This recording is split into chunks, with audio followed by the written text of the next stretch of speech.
maxaa shaaq ku dartay sheeko yiri daawo ugu daray daawo sixir ayaa ugu dartay maxaa dib u geystay goor ay sheeko markaa hore Kenya inay Saleymaan maxaa dib u geystay sheeko maxaa dib u geystay sheeko yiri anigana guriga ka soo barkay bas guriga ka soo barkayso guriga ka soo barkayseen gurigeeda ilmaheedii waa ka soo barkayseen goor ugu dambeysay gurigeedii carruurteedii hal sano meesha tagin inaysan tagin magaaladii gurigeedu uu ku yaalay oo ay joogeen carruurteedii iyo odageedii iyo xanuuno kala duwan oo jirkeeda lagu riday ayaa waxaa sabab u noqday saaxiibteed oo sixir ugu dartay shaah ay cabisay haweeneydan oo timid xarunta cilaajka ee Sheekh Cali Makulle ee ku taala magaalada Muqdisho ayaa muddo dheer la dhibaataysnayd sixir ay saaxiibteed u samaysay oo ay ugu tala gashay in gurigeeda ay ka soo barakiciso muddo hal sano ka hor ilaa haddana aysan arag carruurteedii gabadha maxaa siisay sheega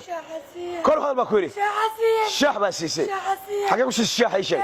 Kenya isli maxaa ugu dartay shaah ay sheeg maxaa ugu dartay shaah ay sheeg ku yiri madaxa ugu darjay maxaa shaah ugu dartay sheeg ku yiri daawo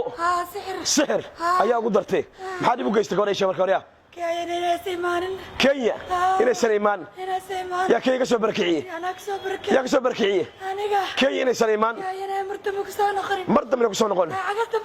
agada ma soo gelin isli adigana shashantiri maxaa siisay sixir baa siisay maxaa dib u geystay goor ay sheeg hore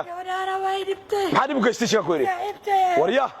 maxaa dib u geystay sheeg ku yiri maxaa dib u geystay goor ay sheeg maxaa dib u geystay sheeg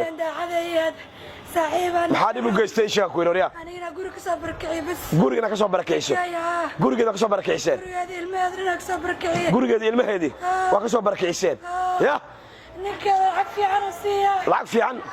ninkeeda lacag fiican buu siiyaa ninkeeda lacag fiican uu siiyaa maxaa kartaa lacag fiican uu siiyo maxaa kartaa ii sheeg mar dambe ma siinayo saaxiibteeda waa soo barakayseen maxaa dib kale u geystay ii sheeg goor ugu dambeysay gurigeedii carruurteedii hal sano meesha tagin gurigeeda ma tagin carruurteeda ma tagin hal sano dibkaas ku haysay ma ka baxaysaa ma ku dhimanaysaa hore ma tagaysaan baa ku yiri ma ka tagaysaa gabadha haay maya ma ka baxaysaa waa ka baxay dib dam kugu arkaa maya kaya Saleymaan wariya ma qashaaniga ana ma shardi la galaysaa ya ma baxay haay maya ku yiri waa ka baxay soo raafad bixiriya soo raafad bixida ku yiri ra soo raafad bixida iska tagaysaa gabadha miskiinta dib dam kugu arkaa hore ma dhibaysaa mar dambe ka sii daabta bismillah uud bilayso stoos koriso fiiri xagee timid adiga xagee timid gurigeena kiimaa xagee degneed marka hore adiga xagee degantaa carruurtaada aaw Kenya xagee isli ka xagee degneed shashantiri baa degneed goorma kugu dambeysay carruurtaadii hal sano maxaa kaa soo wada carruurta yaa koriso fiiri carruurta maxaa ugu soo tagtay maxaa soo tagtay aabahood maxaa ugu tagi weysay markaa caqabado aa ku hortaagan markaad damcday inaad baxdo maxaad dareemaysaa culays qolka jiifka ma geli kartid maxaa kaloo dareentaa culays zaa'ida ayaa dareentaa xarunta goraa kugu horeysay maanta kugu horeyso ii fadhiis halkaa